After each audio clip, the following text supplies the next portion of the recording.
gì? Ta cần ngươi xử lý tên này cho ta. Giá cả không thành vấn đề. Được, tôi sẽ làm việc lại cho ông.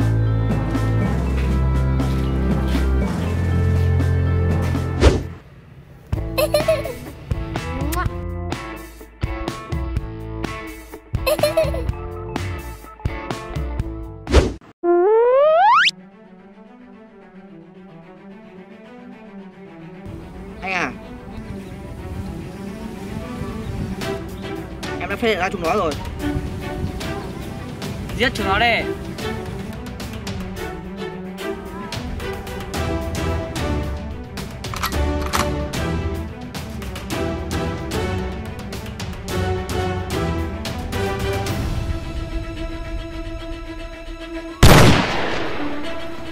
Cẩn thận. No! Oh no. Em.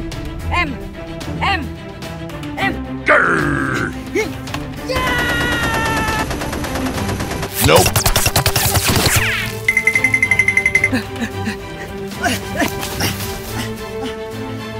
Anh à, thất bại rồi anh ạ. Cái gì? Let's go.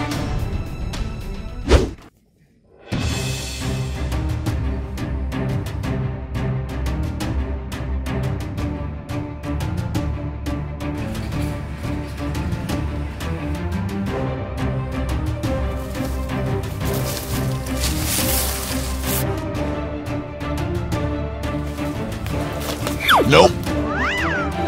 No.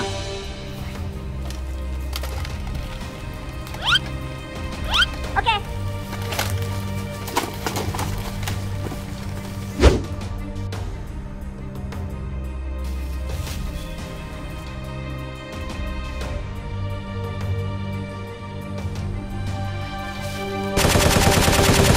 Nope.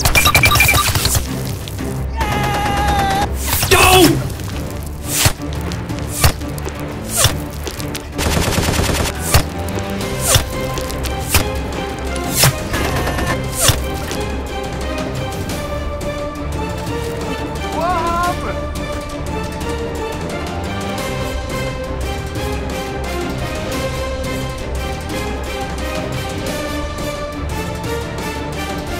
Aha! No! Grr! Hey.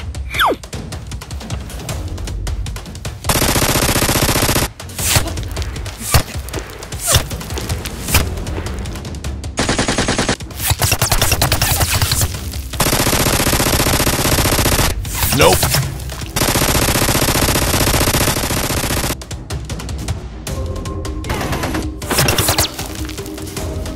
Oh no.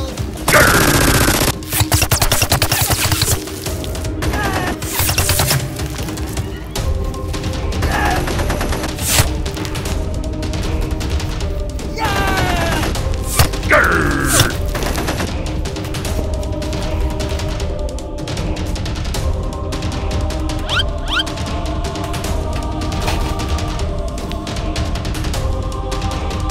Ho-ho!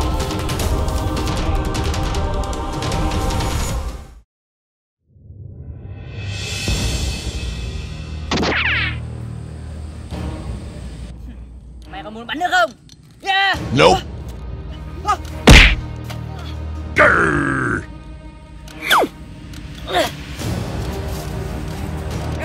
Trả bao nhiêu cho tao?